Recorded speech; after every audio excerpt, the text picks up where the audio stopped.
Bone Chewer Brawler, sorry, close enough. So he isn't running that combo of cards, which on one hand, I'm not a fan of not running them. I spoke, I think, on Friday about just having your minions a little bit more durable against the mass AoE you expect to face in a lot of matchups. But I will say, if he is going to ban away Shaman, then that's one less deck that does the big AoE to an extent. So maybe Frenetic is just leaned more into a bit of a focus on just high-paced, fast damage, as opposed to trying to make his board stick around for as long as possible. So we'll see how it pays off going against this Warlock from Floki again. He's going to be on that more minion, sort of threat-focused version of Handlock. And already, though, you indeed, Frenetic with that spicy opening hand. He can do whatever he wants. He can do whatever he wants, but there's only one correct thing to do, and that's coin out this Felmore. This looks like the curve coined Felmore into originally double Demon Companion. Now we can talk about it because the adorable Infestation has come into hand instead. Curve that out into Mankrik. Look for that Barrack further down the line, even though that's not a guaranteed outcome anymore. It's always the fear. You're always fully clenched, right, when there's a Mankrik in the deck and the Barrack Coda Bane gets played, just hoping there isn't a charging 3/7 coming back at you the other way. Although, honestly, the alternative is usually not much better news either. Yeah, and that's what I was going to point out. Like, even having a 3/7 on board, fine, but I think the way Hunters has evolved a little bit now with the inclusion of aim shot is it's still Barrack deal 3 to an extent, right? Like, I think you're a little bit even less bothered about the 3/7 sticking around and more just bothered about the extra damage you get from getting the enraged Mankrik, because that's kind of what you want from aim shot as well. It's just all about raw damage at this point. There's a good chance in a lot of matchups that a 3/7 with charge does 6 or 9, though, I think, these days, because not many decks are built to deal with that kind of situation, especially when you have things like Felmore in the early game to suck the unstable Shadow Blast out of your opponent's hand early in the game, right? Bang! Bad boy.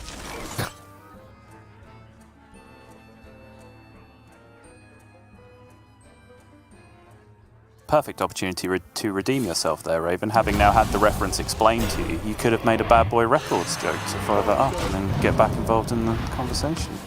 Huh? I'm going to start making references you're not strong on and be like, yes, so why don't you know every single thing ever about everything?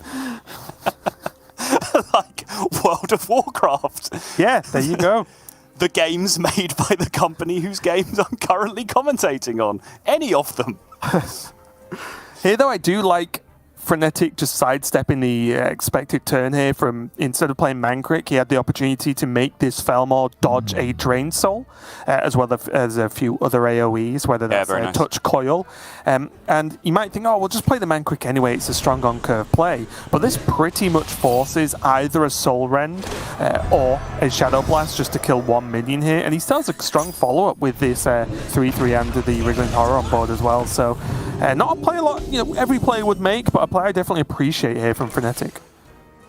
Yeah, and I like it as well because he's spending a few extra turns just staying kind of narrow. It's not one of those like Warping or Adorable Infestation starts where you already have 7 minions on the board by this time. So even if the Soul Rend were to come down in this spot, it's not an insta-delete your whole deck Soul Rend, which then just brings every card in the deck that wins the game instantly online. Floki will still have to struggle for that last little bit of card draw at that point. This is where, yeah, you play Backfire. It feels unnatural to play Backfire at this point against this board, against Hunter, but it just gets you often to where you need to be. Not only the Spice Bread, it'll juice up that for next turn, but he can at least Drain Soul as well, and now has choices to whether he wants to double touch, but what do you think about him still just Drain Soul? Is that leaving it a little bit too late for the touch? Sorry, can you re-clarify that question? What are you asking me?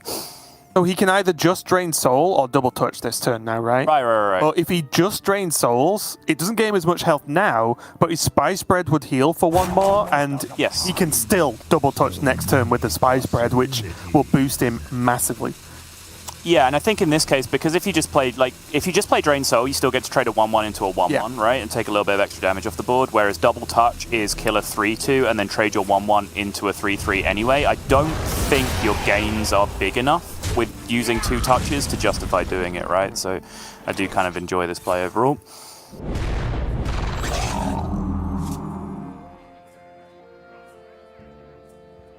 A ton of damage coming back. As long as the board isn't clear, you're generally not too worried from the Hunter side. Like, healing sucks. You're always sad when you see it, right, when you're playing Face Hunter. But if it's them healing and you still having minions, that's an exchange that you will genuinely take in most situations. Right. The healing only gets really devastating when you're off board just blasting aim shots and piercing shots from hand, right? That's when the healing is truly terrifying. And that's why early Felmore, early Mankrik is just so huge in matchups like this, because then you're the double threat, right? You're pushing damage and you're threatening burst over the top from hand as well. I do wonder here, just looking at this, whether Frenetic goes for a quick shot hero power to just do maximum damage. Then he has the Marcel Cup piercing shot opportunity next turn, or potentially even the turn after if he feels the need to whip in more hero powers again. I think if you're Frenetic, you're fairly confident there's no Soul Rend in hand. So I think you play the minions, you bank some extra damage here if you can get it, and you set up for that quick shot to potentially still draw a card down the line if you need to stretch this out by a little bit. I very much like this play. I agree with this line from Frenetic. I think this is what I would have done myself in this spot as well. Okay. You sound unconvinced, Raven. I think I would have saved at least one cup, just for the piercing or shot, the self-piercing shot? Yeah. Okay. Just because otherwise, there might be a board clear. I know, as you mentioned, you quite rightly pointed out, it feels unlikely at this point, but there could still be some level of removal, and then your opponent just might not play a minion next turn, and then piercing shot stuck, which then delays quick shot, and so on. So I think if he was going to go for this minion with the hero power, he could have maybe just kept hold of one cup. I think it's very specific things that ends up killing 3/1/1s, right? It would, even if it's like, it'd have to be like Tamsin Touch Coil, something like that, for me to imagine a play where it's correct for Floki to kill 3/1/1s here without playing Soul Rend. But I can understand the same argument of like holding it back in case there is a Soul Rend on the other side, but I just like 1/1 in play. It attacks for 1 when it's on the board, it doesn't attack for 1 when it's in your hand. Oh, it attacks for 5 with piercing shots! We can see, of course, that there isn't still a Soul Rend, but Floki has a decent job of clearing the majority of this board up, and he gets to land a Flesh Giant. So this is when the game can quickly swing around, especially because there's still Drained Soul, there's still Spice Bread.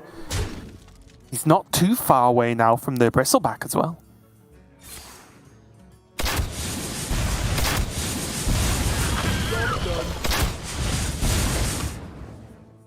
Damage going in, but the Giant has been landed, and there is still a good chunk of healing in the hand now for Floki, particularly now. He would have adored Tammy 1 on the previous turn, but he still has a pretty healthy relationship with her on this turn, with just the Drained Soul available.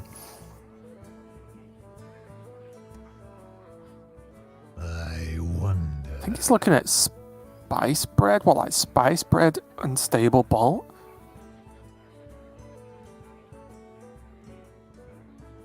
Heal for 5, damage yourself for 2? Like, is that really better than just straight up healing for 6? Not necessarily better this turn, but maybe better in the long run. Let Frenetic play more. But there is no long run, right? You go face for 8 this turn, and you win the game or lose the game next turn 100% of the time because you have Battle Master in your hand. What about Rifle? I think you just hear, well, you'd have a Tamsin in play to break the Ringling's Rifle, so it'd have to be something very, very specific, like Ringling's Rifle quick shot the Tamsin to play around Freezing Trap. Yeah, what about that, Sol? What about that? Yeah, okay. I mean, this is definitely just the go-to play. I was just wondering if there was any other options here to be that little bit more greedy.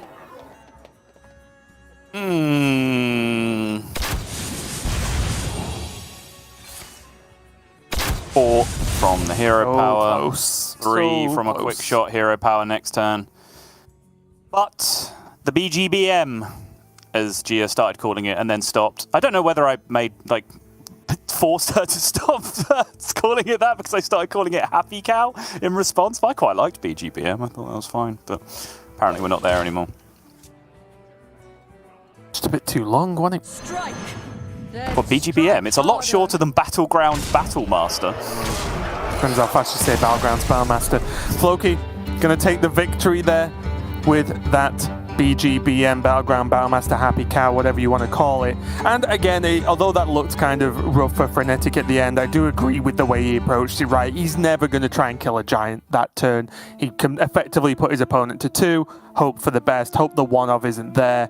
But, Floki did just enough to hold on. Not a soul rend in sight either. But the double touch, I think, was absolutely huge. Just knowing that there's almost every circumstance he can double touch and get the maximum healing from those.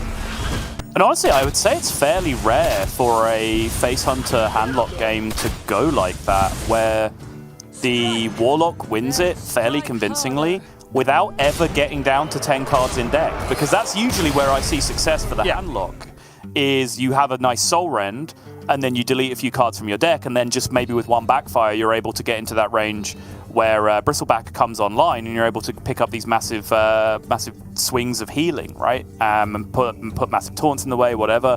That was literally just draw every healing card in your deck, and by extension, make a Flesh Giant cost 0, and then race the Face Hunter with it, which is a slightly different way of winning the matchup, but still a very effective one, it turns out. It did surprise me when the Flesh Giant came down for 0. I was like, oh yeah, I forgot about that. But checking out Frenetic's Warlock deck, and again, on surface level, when you see Warlock versus Warlock with the counter pick, especially when Frenetic has some other options, he could have gone for the Shadow Priest instead, you get a better picture when you see what Warlock it is. And if you were listening to us on Friday, we spoke a lot about this matchup, and although it looks strange to say, oh, the deck that doesn't run the threats is the deck that feels favored, well, you might be about to see why, because Frenetic running that full card draw, full fatigue, absolute maximum pace plan, going to be going up against Floki's not even halfway plan, right? Floki's playing literally just no weapon, nothing extra, just the old school handlock now.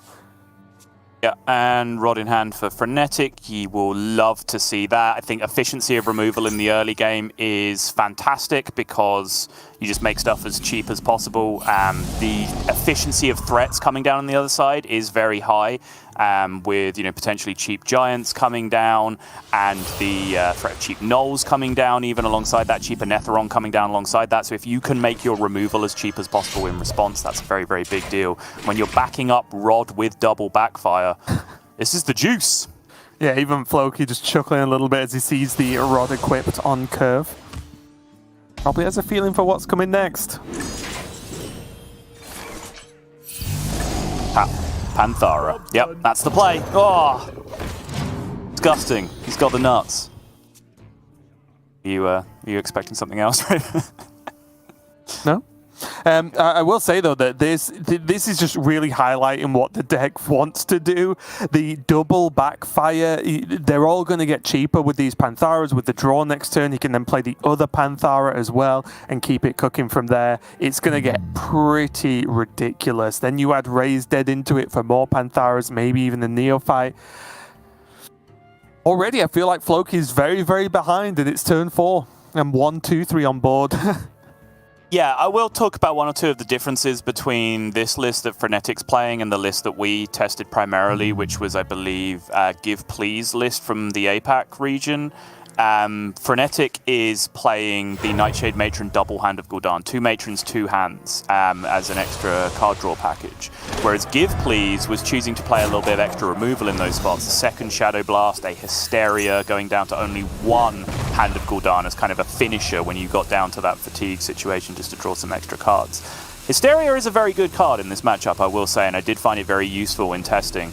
And just the threat of it was very impactful as well, because playing against Garrote, I know he kept saying, well, if I underdevelop this turn, I get smoked by Hysteria. If I overdevelop this turn, I get smoked by Tamsin Soul Rend, or just Soul Rend, or whatever else it is.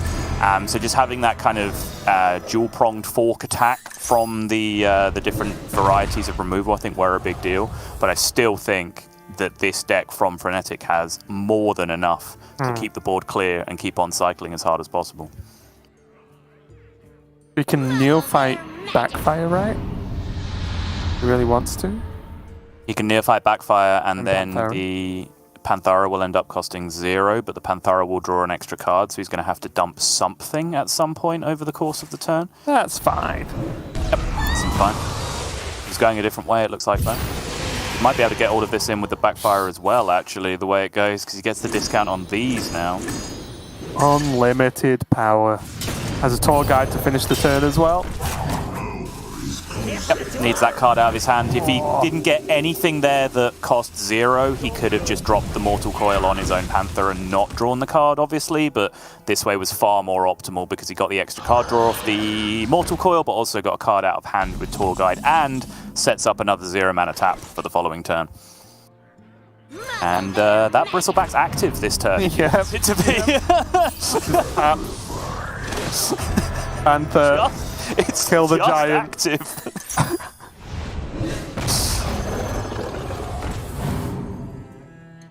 Also, if you're wondering, yes, this deck is as fun to play as Frenetic's making it look. You do ridiculous turns and it's great.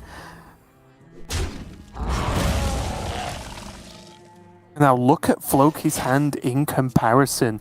Obviously the Neophyte making it look a lot worse, but still just double Neophyte, BGBM. Scavenger for a laughable 6 mana on turn 6, imagine.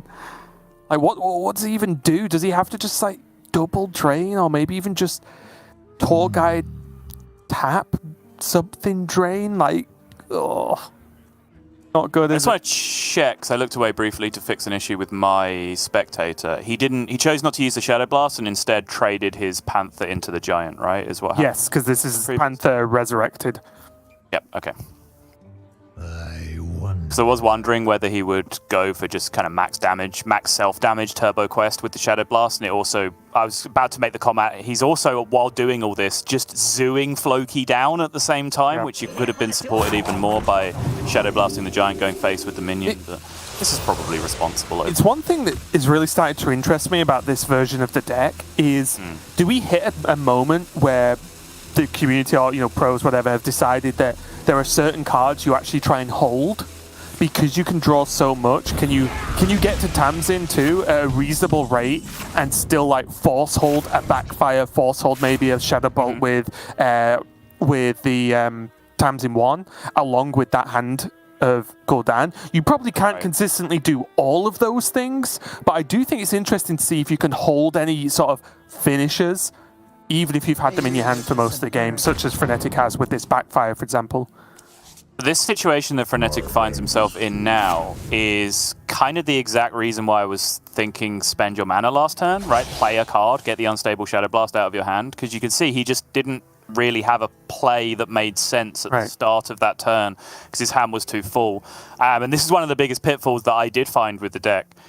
From piloting it in testing, is that hand size management is one of the trickiest things in both directions, because sometimes you're looking to shrink your hand down so you can draw more cards, but sometimes, as Frenetic did very skillfully earlier, you're trying to fill your hand up before you draw cards, so you discount maximum cards with the Ruined Mithril Rod in that situation, as he was doing with Raised Dead there, for example.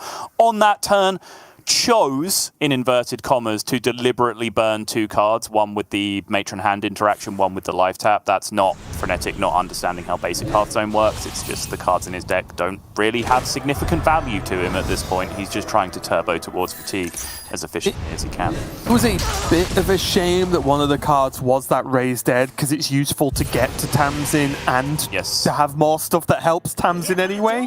So that was probably, for me, the unfortunate one. Still have one hand of Gul'dan left in the deck that, again, in case you weren't listening earlier, everyone, America's Cast is included, you can Tamsin and a hand of Gul'dan.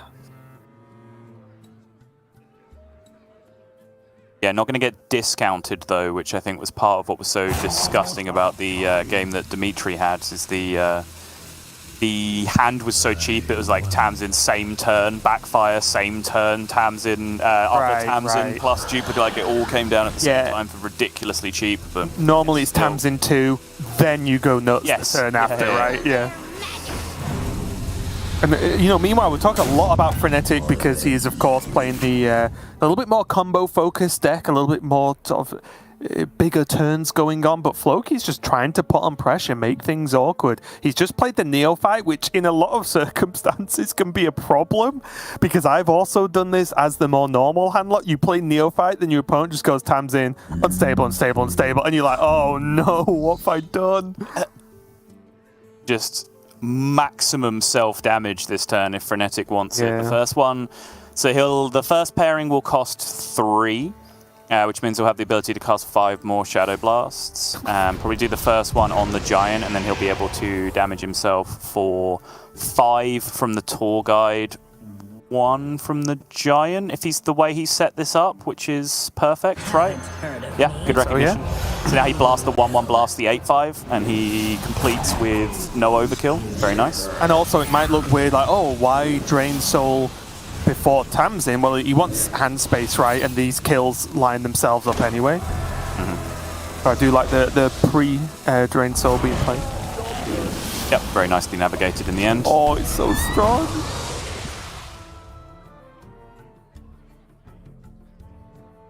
And again, with all of this removal, Frenetic's not even had to soul rend this game, which I think was another surprise we've discovered the more we see the matchup, is soul rend, and especially double soul rend with Tamsin, can be very strong. But the more I see it played, the more I see soul rend not even particularly needed unless the Warlock, the handlock really pops off. And this is now a pretty miserable feeling for Floki because he knows his only real chance is to develop a board that he can stick into the Tammy 2 turn so he can push damage back with Battlemaster. Not possible because he knows his opponent has a 0 mana unstable blast in their hand. So the biggest minion that's in play this turn is just instantly sniped, even through the Neophyte, making that blast cost 1. Yeah, even more likely he gets to blast the Bristleback right now, and then he can just Bristleback the 6/6 instead if he wants to. Yeah, I think valuing the tap is kind of where my head was at as well. He wants to push himself towards that fatigue. If you can look at it this way, right, you can also kill the 3/3 to deny a bit of healing, or you can get 1 card closer to fatigue, which is probably like 10 extra damage by the time you're done dealing with a bunch. Just So the extra 3/3 offsetting that for 1 turn doesn't really matter all that much. And to be fair, like I said, I still believe there is that Hand of Gul'dan left in the deck. Yeah, Tour Guide Hand of Gul'dan, so guaranteed he gets it to play next turn.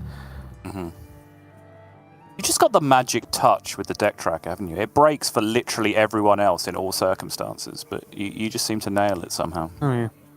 We're mates. And look at this, like, the hand looks pretty pitiful considering Floki's supposed to be on the threat dense hand lock, right? Okay, that's going to help. Thanks, game, for showing me up. But still, it's a bit of a rough spot. 12 health is nothing when you're facing down this fatigue lock. They can do tons of damage. Floki has some level of healing here. He's even going to forgo his own Tamsin for now. Still 6 cards from fatigue, so can't really activate it yet anyway.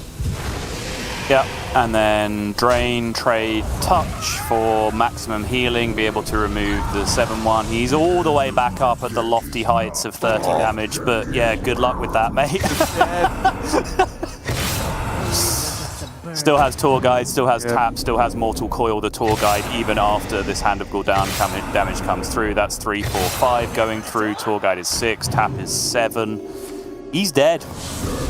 Yeah. Tap even arguably 9, right? True, yeah, not even counting the 2 damage. It's like, in the end, it's so much, and that's why I was saying earlier that like 12 health is literally nothing because you heal up, it still doesn't matter if some of those card draws are still left. And again, I like the fact that Frenetic still had options of card draw in the late game, right? The backfire, he still had for most of that game. He still had that one in hand to actually play and just cycle even harder, get the big fatigue plan off. And yeah, surprisingly enough, if you've not seen this matchup too often, this is how it goes. Yes, indeed. It was a really good note there at the end as well with the 2 damage from the life tap, because I have played a good amount of this list since testing. I actually kind of enjoyed playing it, so I've been jamming it on ladder a little bit.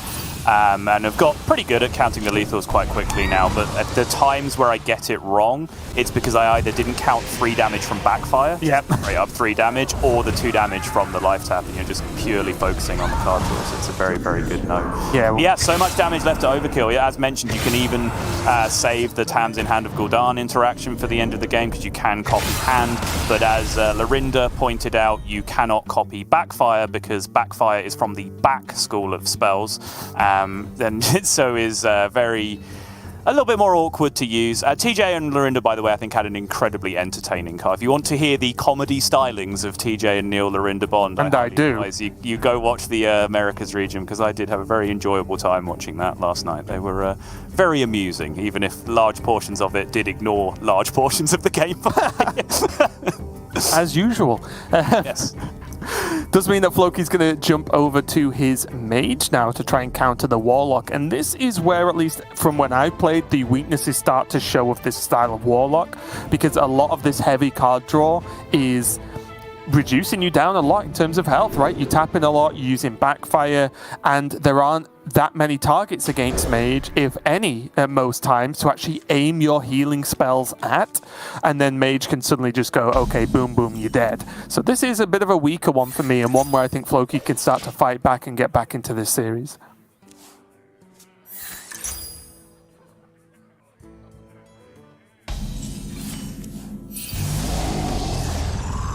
Oh, Frenetic's good at these early backfires, though, isn't he?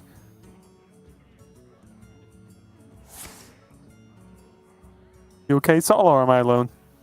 No, I'm here. I'm okay. here. I am with you. Like, anyone? It's fine. I just got sucked into my own thoughts there for a second. Can't replace. It really is. I do not recommend it.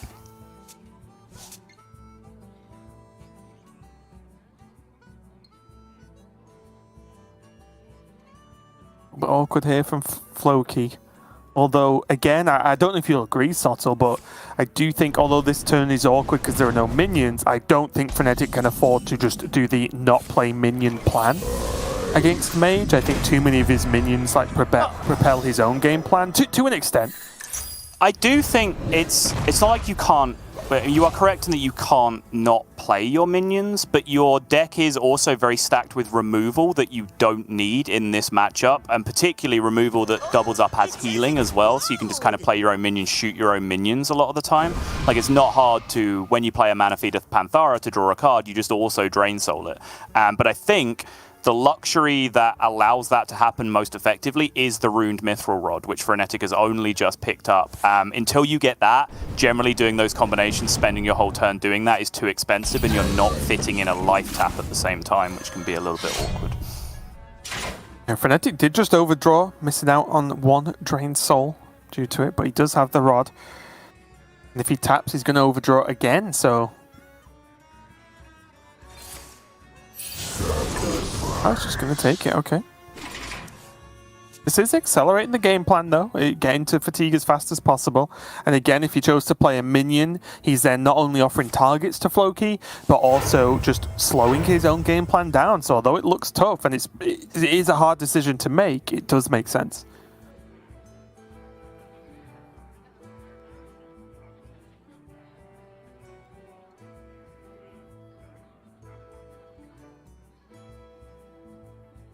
Now with the Brain Freeze, I believe that's what Floki is missing now, right?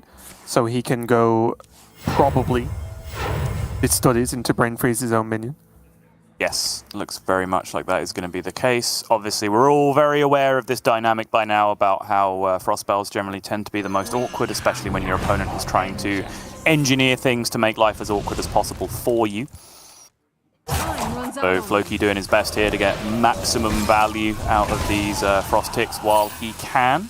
Getting that quest progression through, but of course that is only step 1 being completed on turn 5, which is how slow you can make these things for your opponent. That Ice Barrier draw is very nice, though, going into future turns. Yeah, when you're in trouble like this with Frost, what you are really looking for is an Ice Barrier. It's playable, nothing can really stop you playing it. So yeah, it's definitely going to help him out here. And I imagine Frenetic's going to aim some kind of removal at this Neophyte. A touch, maybe? Maybe double coil while he's got 2 mana spare, draws him a card, kind of makes sense, right?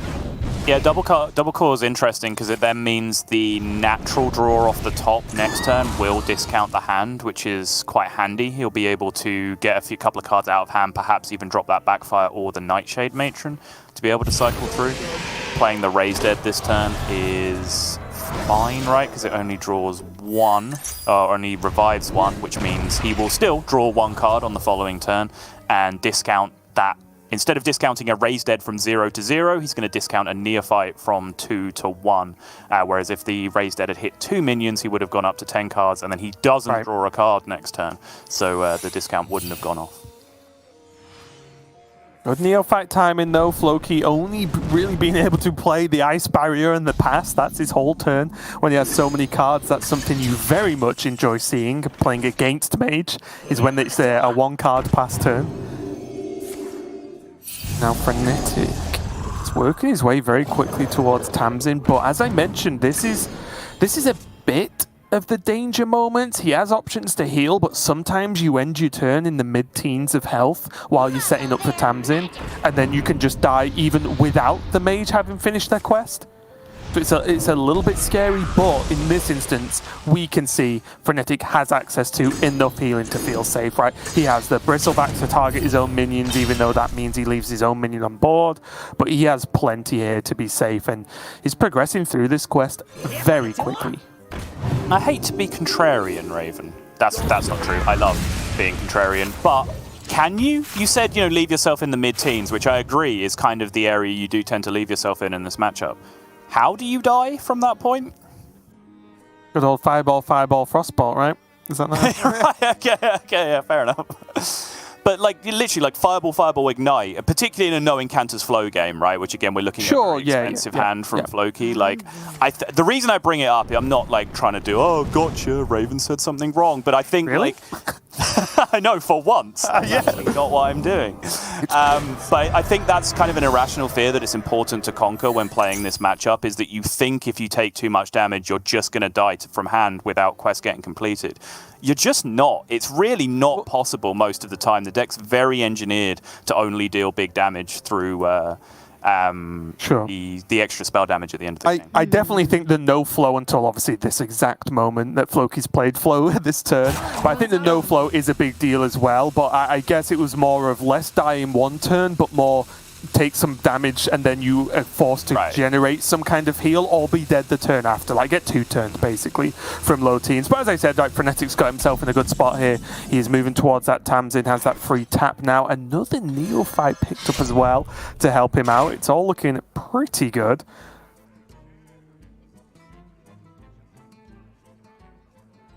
You're going to Rust Rot and then Bristleback it? Okay, right. I was confused for a second. It's always tough. It's always tough when we're casting because you don't see them hover the card over to the right. The card just floats out in front. I'm like, wait, what is the plan here?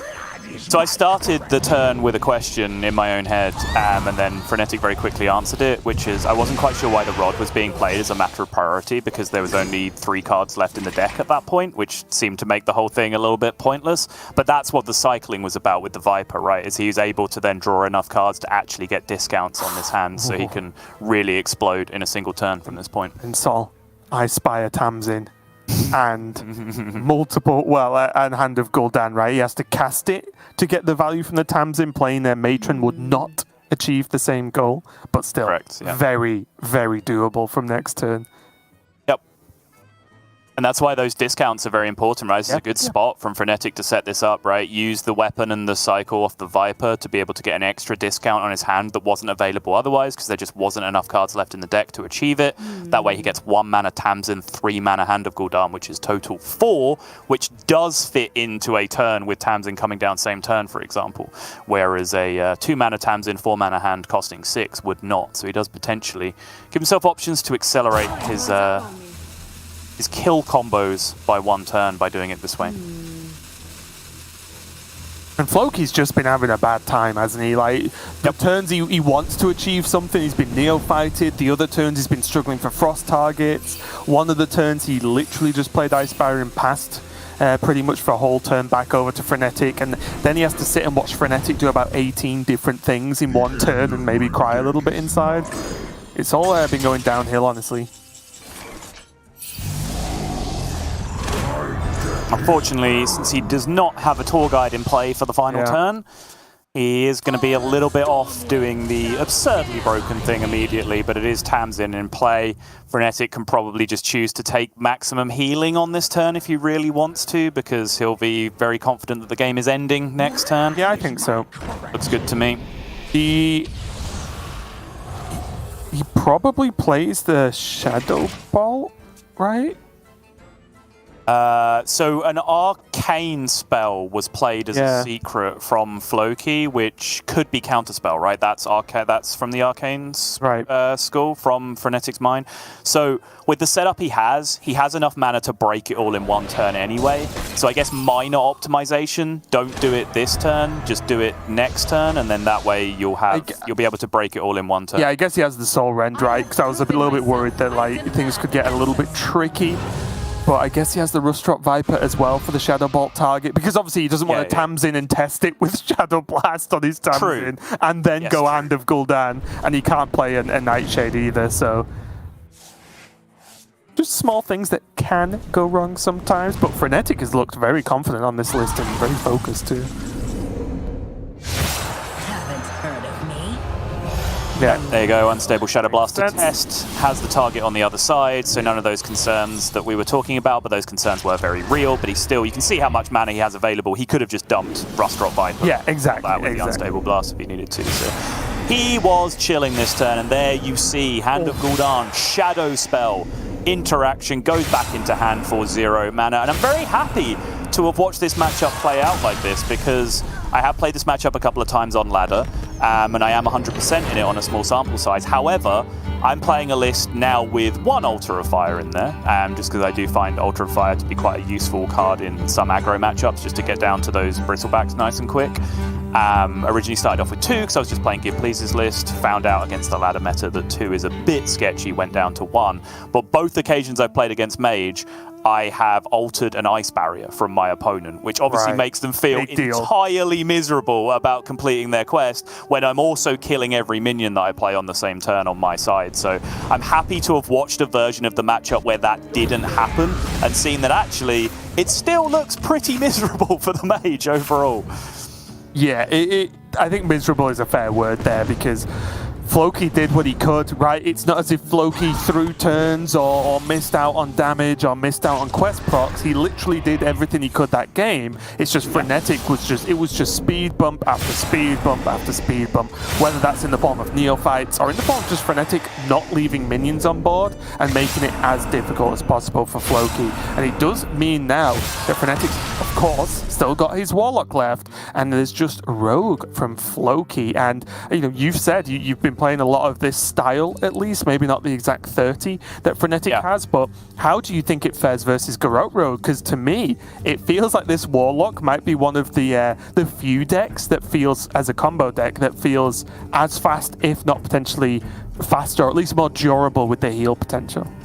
So I think the fastest possible draws, when you weigh them up, kill on around the same turn, right? When we say we're looking at Dimitri killing on turn 8 with a massive amount of damage overkill, turn 7, turn 8 is kind of the very, very fast kill for Garrote Rogue as well. However, the number of draws that do it the number of draws that do it, and therefore the consistency of it happening, I think is greater for Garrote Rogue overall. And I think Garrote Rogue also has the advantage of just being a better deck at pressuring in the mid game when they have those few turns where they're gonna, field contact, play a bunch of minions, shadow step their field contact, for example. So I would still personally give a small edge to Garrote Rogue, but if you are ever going to have a situation where it's like, we don't know because no one is good enough at these decks to play optimally from either side, this is kind of the prototypical example of that, because we have Garrote Rogue, which is a couple of weeks old, but people are still just getting their feet wet into and learning how to play optimally, and then another deck on the other side that's also an incredibly difficult, complex deck to engineer those late game win through my last few cards scenario. But is brand new, really, on the scene, and doesn't even have that couple of weeks advantage of building up around it. So, as the matchups progress, maybe we might see more of an edge going over to one side, but they are very, very similar in game plan and very similar in tools as well. Cult Neophytes on both sides, for example, there's a lot of equivalence one way or the other. A little bit more zooey and threaty from the Rogue side, but a little bit better removal from the Warlock side. So those things kind of line up with each other as well. I will say, though, I do agree with one of your earlier points that this turn's great, right? For example, Floki is progressing his game plan, right? He's drawing cards, that's what he wants to do with this turn, but there's a minion. So now if Frenetic wants to progress his game plan, he would normally tap. that means he... Oh, okay, coin rod in this scenario. But you know what I mean. Not kill the minion, because if... like the rogue progresses its game plan through playing minions most of the time. Yeah. And if Frenetic or the Warlock has to remove those minions, that's mana away from progressing their game plan. If they have to soul rend on curve, if there's an early wide board, if they have to cast like an reduced drained soul touches, these all remove the amount of average card draw / live taps you can do in any given turn. So yeah, I will be interested to see how this matchup continues to develop, because I do see the rogue, just the pressure, giving that slight edge overall. Yes, and I do think that's why the weapon is so clutch overall, right? Because games where you have Rod and games where you don't are just night and day in terms of, as you were saying, when you do have to kill things, when you do have to use removal options, can you tap in the same turn? Can you backfire in the same turn? Can you play a Tour Guide and Mana Feeder Panthara in the same turn as playing removal? If you didn't play Rod this game, the answer to all of those questions is probably no. If you did play Rod, the answer to all of those questions and more is probably yes, because Rod is a disgusting card.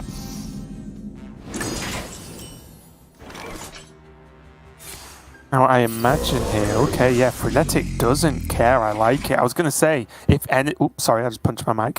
If anything, he would have, I think, been forced to drain soul one of the minions, because just playing a 2-mana touch and passing is just so inefficient. But I actually really like Frenetic saying, yeah, you know what, hit me. I've already got a lot of healing in hand. It's fine. Monster Potion. Oh! Yep, looks like it. A wince from Frenetic. Potion is a very, very good card if you can actually get it cast, and that's kind of the punish on that situation for Frenetic not removing minions. But I think it's also a avenue Floki spotted, right? Because if you coin weapon and then spend the next turn not drawing cards, well, what have you done with your life at that point, right? So I think Floki knows that if he played a Neophyte there, there's a very good chance that Frenetic's turn was tap pass, because that's kind of what he's locked himself into with the Rod. So then picking up the Potion of Illusion as the greedy option, just recognize that he can get himself in a great spot with some 1-mana battle cries in hand, particularly the power of a 1-mana Foxy Fraud and what that could mean now for future turns as well. It's a good response here from Frenetic, though he does still now have Coil to guarantee kill one of them, Drain Soul for the other for 1 mana if he feels the need to. But most importantly, he's got Nightshade Matron, Hand of Gul'dan next turn, which I think with the backup of those removal spells, or even a life tap, if Frenetic's previous play has anything to go by, Frenetic could be catching up in terms of the card draw and game plan. And neither of those minions from the Shroud were the field contact. So Floki has the no field contact face.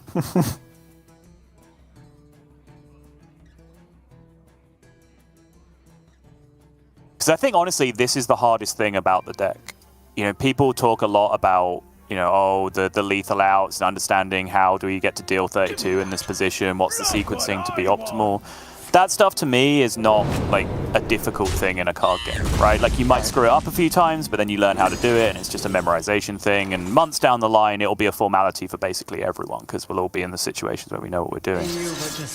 Deep strategic elements like this of, okay, my deck isn't working particularly well, how do I get out of this position? Which of these resources can I afford to use? Because these are all great resources for my eventual field contact turns. Like, turns like this and how often they come up and how difficult they are to navigate, this is how I judge what is a hard deck to play in most metagames. I'm glad that was the point you were going to, because I thought after all that, you guys say, yeah, the hardest part of this very difficult deck is drawing field contact. I was like, well, I was ready. I was so ready for it. But I'm glad you whipped it round to actually a relevant point and not just memeing. I wonder. Yeah, Frenetic did. I'm not even surprised. Just really value that life tap along with the Matron to, again, just maximum card draw. He's not seen a field contact yet, which I think by turn 6 bodes well, generally. Is that a fair thing to say, so? I would agree with that, yes. So why not just keep tapping and keep cracking on? Foxy number 2 coming out of the secret passage. There is the field contact, but unless he finds a shadow step, no. Play it and hope he just doesn't respect it. Yeah, exactly. I do wonder, though, regardless of what happens this turn, if Frenetic ever considers the Soul Rend, honestly, you know, to just really get to that cheaper, lower deck count instead. But at the same time, this is kind of where the two decks butt heads with each other, right? Because, you know, I'm sure Floki realizes that playing extra minions here plays into Soul Rend, kind of helps out Frenetic's win condition. But at the same time, both players are trying to thin their decks as aggressively as possible. So if Floki just doesn't play cards from that secret passage, they're all just going straight back into his deck, and then his game plan is getting shut down.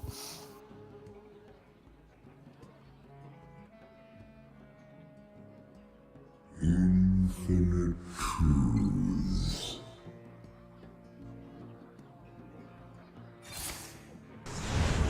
The Unstable Shadow Blast will help him catch up on his quest. I'll confess I wasn't sure what it was up to, but 5 out of 7 means he can tap and get the +3. Yeah, it turns down the Soul Rend there as well, which is pretty interesting. For once, the negative mana being factored in interaction was kind of a punish there for Frenetic, because if he had a double discounted Mortal Coil in his hand, I think, that got hit by both procs of the weapon, so it cost -2, and even under Neophyte it cost -1. But if that had only been discounted once down to 0, oh no, sorry, -1 and then back up to 0, but if it had only been discounted once down to 0, it would have been made to cost 1 again by the Neophyte, and he would have infinite Tamsin Mortal Coil on a board full of 3, or board full of 1 health minions, which would have been the absolute nuts.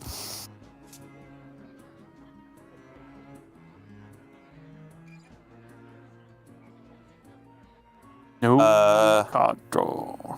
No card draw, and essential combo pieces for ending the game with as well. You can't just dump an Orc Merchant on the board. Well, you can. It's legal, but it cuts massively into the amount of damage you do. But even this decision with dumping preps, this doesn't change damage output in a nutshell, but in ways it does, because it doesn't change the actual amount of damage your cards do, but it increases the amount of mana that you need to be able to get there in a lot of situations.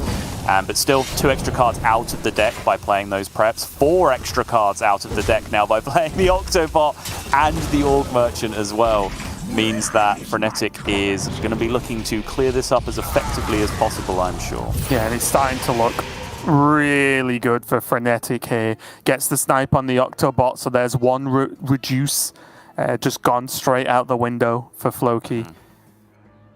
I think just has to sit and stare at this hand, I think, just for a second, just to work out how it's all going to piece together, because it's not had the Mithril Rod on the majority of the hand now, so it is a pretty reasonable amount of mana to have to try and get to and trying to work out on a turn-by-turn basis, but going to keep it simple for now, and still no field contact. And still the no field contact face. Could start with Penflinger Thief, right? To try and get intellect or something. Like, he has options. It's not like his hand is totally dead. Very true. But again, he's limited on battle cries at this point as well, you've got to remember, and he's limited on discounts.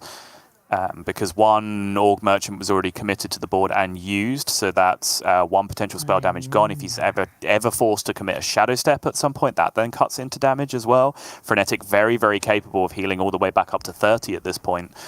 So the the 4 damage breakpoint, 4 times 8, 32 damage breakpoint, the +2 spell damage breakpoint, the X2 breakpoint. I've seen it referred to a million different ways, but making your bleeds and garrotes deal 4 damage each is the breakpoint that Floki will most likely need to keep available to him. I think I heard it was the Happy Cow breakpoint at one point. Oh, okay. Yeah, that makes sense. Oof.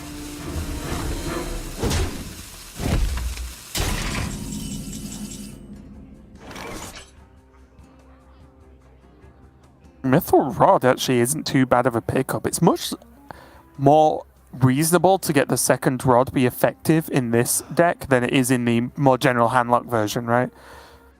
Just because of how much card draw you actually have. Yeah, the really awkward part here for Frenetic is just making enough space in his hand to not burn a Tamsin, because, like, literally anything he can do this turn, he has multiple ways to proc Tamsin this turn, but they would all burn the quest reward, because both Backfire and Raised Dead would fill up his hand first before it procs. It's a tough one because of the Tamsin and Hand of Gul'dan interaction we've spoke about at length by this point, but I did wonder if you'd ever just play a Nightshade Matron. So you would hope at this point Floki has spent his time, his off time, while Frenetic's turns have been going on, to have tracked this situation and know what the deal is. Because now he has +1 spell damage, he has the Shadow Step, he has +2 spell damage, but not discounting the Garrotes could end up being a big problem here, because remember, he burned the preps out of his secret passage in order to dig deeper down to that field contact. He will have to use 1 Shadow Step on an Octobot to be able to get there instead. However, he now needs Procto for that Octo, but he's fine because he has the other Shadow Step on the spell damage, which he will be looking for. Nice little piece of sequencing as well, putting first spell damage on the field contact. That's how you know he's had this iteration planned out from the beginning. Knows he's Shadow Stepping the Octobot, so does not put spell damage on it until this point. Very nice. Next wave of reductions. It's the Hand, and Floki can more or less do it all now, right? He's good, yeah. He even has mana to gain now with the Mana Biscuit, but he has spells into deck. He has Brain Freeze, draw 1. He has Prize Plunderer, draw 2. And he has Pen Flinger for draw 3. So he is even if his deck is in the worst possible order from this point, I believe he is still guaranteed to get there. I cannot read the emotions on his face right now. Me neither. But I'm fairly confident he has just got there. I can't really imagine how this messes up from him. I think it was a relief emotion. Yeah.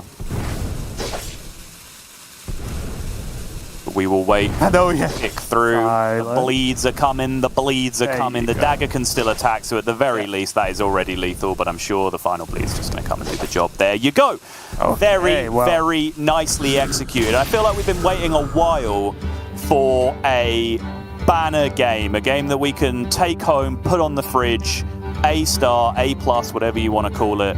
And be proud of from one of our European Grandmaster children, I guess, in this analogy is where we're going. But I think that was very nicely done from Floki, not only because the actual combo at the end was executed so nicely, lots of little things that I was pointing out as you were going. Clearly he had the whole sequence planned out in advance because he recognized the pitfalls immediately, right? Spell damage on the field contact instead of the Octobot, because the Octobot was getting Shadow Step, making sure he was drawing as many cards as possible before getting that second Octobot discount in, and then picking up the Mana Biscuit as well, just so he knew he had the security of getting that extra mana back if he needed it. Not only was that very well mechanically executed, but as I said, the thing that I have so much more respect for, that was not an easy game. It wasn't handed to him on a plate. He didn't just have mid-game field contact, Shadow Step, GG, I win. He had to scrap. He made a ludicrous-looking play where he just dumped spell damage, Octobot, prep, 4 of the best combo pieces in his deck from a secret passage just to thin it out, and was still able to get there in the end. That was an exhibition of Garrote Rogue high-level play there from Floki, and I'm here for it. And I'm going to be here for this high-level play from the Shadow Priest as Frenetic has his final deck left. Going all the way to game number 5 here, and this is a very tough one. I think although Priest always can pop off the double Void Touch attendance openings and such, I think the Rogue just has too much control over the game a lot of the time. Like, it feels like such a high-level aggro deck should just kill Rogue, but the amount of removal, the pings, even giving the minions Divine Shield make it difficult for Priest to deal with. Maybe I've just been in lucky Sotto, but it's not a matchup I enjoy as the Shadow Priest. Yeah, we're going to fight. I think this match sucks for Rogue. Oh, really? Yeah, personally. I probably just suck. That's the problem. But I felt like Rogue just does some Rogue things. I think it feels, at least from when I've played it, like the whole does aggro historically necessarily beat Rogue? Like, Rogue looks weaker than it is in a lot of the aggro matchups? I absolutely agree with that, yes. But I am kind of a tempo king playing this deck. I enjoy some of the more tempo-based matchups more than the combo-based matchups a lot of the time.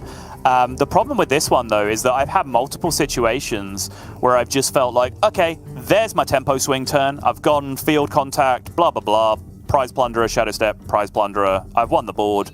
Game over. You can't come back from this. And it just never seems to be the reality. And I think when I dig down into it, the reason is that they always have just kill your field contact for 2 mana available most of the time, unless you have a Divine Shield in it. Right. It's not like Druid, for example, like Aggro Druid, which is a matchup we test, where if you get field contact and you swing the board against them, the game's over because they're not killing your field contact unless they have exactly Park Panther in their hand. There's like no other card in their deck that actually gets back onto board from that point. Whereas Priest, as much as it has a reputation of having no recovery mechanism, I think can keep going past the first field contact a little bit more often, and just does enough in general to just be scrappy and just get there more often than not against Rogue.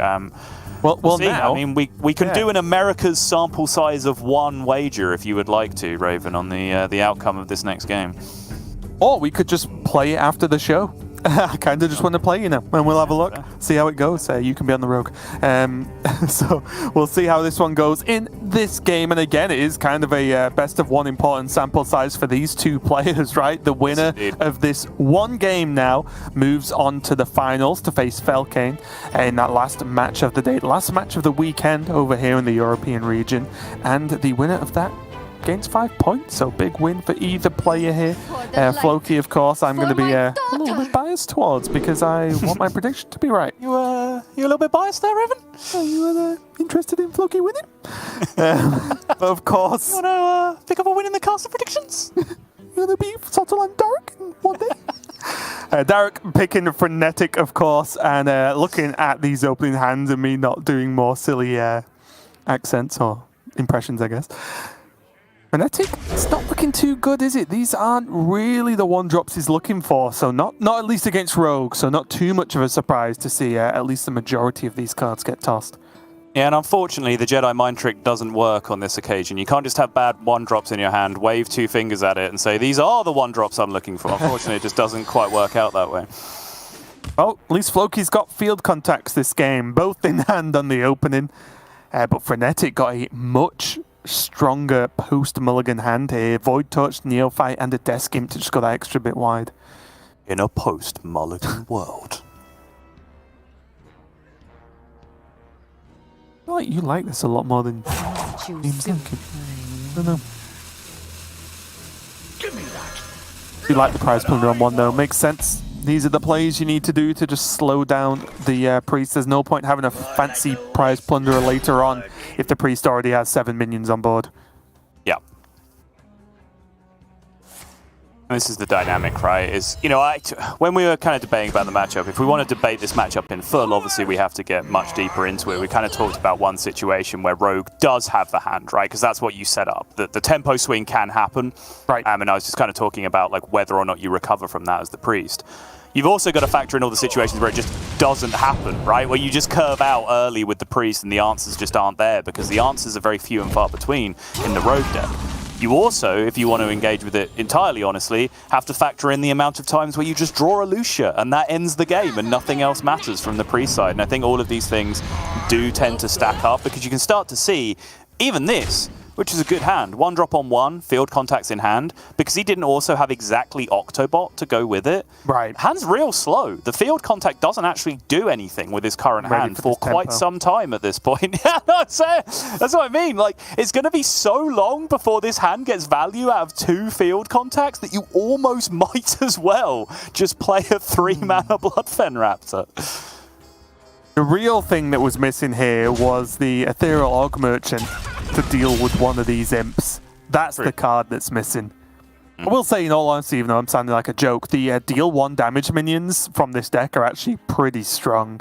Just to snipe some of the earlier minions a little bit, well, specifically the 1/1s, and be threatening enough to trade with something else as well after the fact, or draw out a hero power. I think, again, that's another reason why this matchup isn't the Face Hunter matchup, right? Is that the minions are chunkier. There's a bigger focus with this deck on making high health minions. You see that 1/4, 2/5, 1/3, health buffs are plenty, wriggling horror, etc. So a lot of the time, you draw an Ethereal Org Merchant, for example, and against Face Hunter, it would take out a pretty key minion a lot of the time. Whereas in this deck, all it's doing is making Raise Dead hit themselves in the face for 4 instead of 3, as you give one of their minions spell damage +1. Right.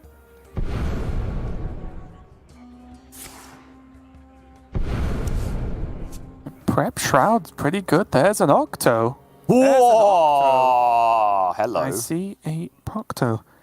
Hello, my beautifuls.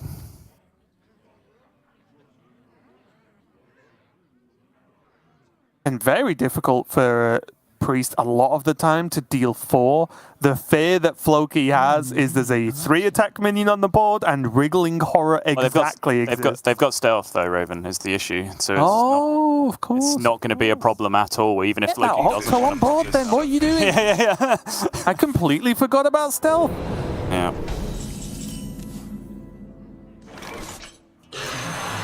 Pro casting tip: if your partner is making a mistake, just cut them off before they get too far down the wrong line of thinking. It is the better thing to do, believe me. Or if you hate your caster, let them dig. Just let them keep talking. I'm not going down with you on this one, buddy. I'm on the lifeboat. There's no room for you on this floating door. No. Initiating overdrive. Well, this has to be the turn here from Floki. Is it double, though? That's the real big question, right? Always.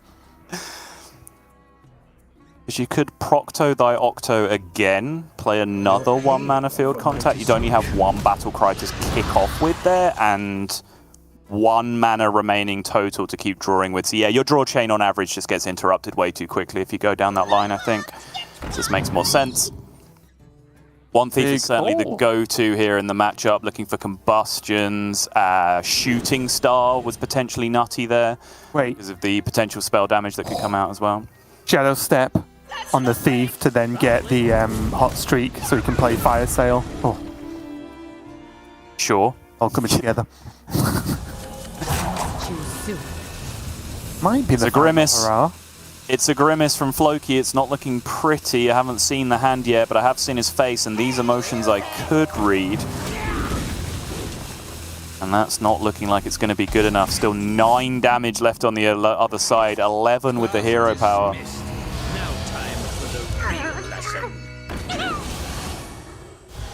Now, give me the odds of Floki getting lethal this turn. 0%. Okay, I just wanted to know. He has a field contact and a 1-mana Octosol. Yeah, that costs 3. Proccing the Octo costs 4, so he has 2 mana left remaining to play 14 additional cards from his deck. Possible. I feel like I've had it done to me on ladder before.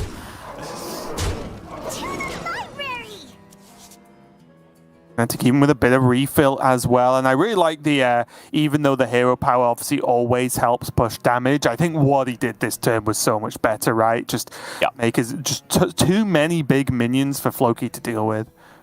So Raven, pop quiz. If Frenetic were to draw Void Touched Attendant next turn, how much damage would that add? 8. No. 7. Wait, are you trolling? I can't tell if you're trolling. I genuinely think you're stupid enough to make that mistake. Okay, good. I know what happened yesterday, okay? We both messed it up, Sol. Don't aim it at me. No. It's just the APAC did it as well. Apparently, the Japanese casters made the same mistake in the game in the APAC region. Honestly, you can play 100 games of Priest straight and still make the mistake. Because the second you don't think about it, because you're so focused on how strong Void Touched is, it's like, oh yeah, Ganling does a thing. I forgot about that, even though my board's full of 4/4s. Oh, sorry. Okay. This is what I mean, right? This is the exact scenario I was alluding to in the intro. Do this against some aggro decks, you might think your field contact sticks and you win the game, right? 0% chance that happens in this situation. We've seen crazy things this weekend, Subtle. Yeah. And that's just going to be the reload for Frenetic. Bunch of minions, stack some health on the Ganling while you're there. Okay. Razzle Trashman down, another 4/4. Void Touched Attendant down, another 4/4. What are the odds on Floki lethal in this turn? Ooh, Secret Passage Star is possible. They've gone up infinitely because of that Secret Passage. Yeah, I like 1 mana Foxy Fraud first. Good chance this cheats you some mana with a Swindle that you pick up from the passage. Garrote. Hog Merchant and Brain Freeze. Doesn't look like enough to me. Frenetic is going to take the victory and move on to the finals. Adding that, at minimum, 1 extra point for this victory there onto his already pretty stacked pile of them, indeed. Honestly, I think a really good effort there from Floki. He did manage to get some good work done. I think some strong play overall. We saw the execution of the previous Rogue game, which I think was impressive because he snap played that combo and got it right in every which way. But facing down this opening from Priest, I know I spoke about having a rough time against Rogue in my experience, but if you get a strong opening and have the follow-up, it does become quite difficult for Rogue to fight back, as we saw. And yeah, it's kind of what I was alluding to, right, is Floki didn't really even have the strong thing to do once, but it does feel like Rogue will put together a hand that can do something strong once. You know, as I referred to it, field contact prize plunder, shadow step prize plunder, you can throw a brain freeze or something in that as well, and it clears up a whole board, right? But even if that thing happens once, Priest, in my experience, generally finds the time to rebuild. And that's kind of what happened, but softened the impact of the good turn from Floki, because the good turn from Floki was nowhere near as good as the one I was describing.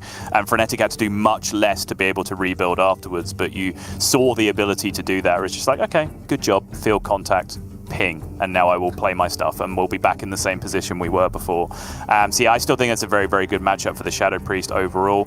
But now we are going on to France versus Spain for our Battle for the Week 4 Championship. Frenetic still in the bracket. Everyone except Darroch's bracket is busted for European caster predictions, although I think Garrote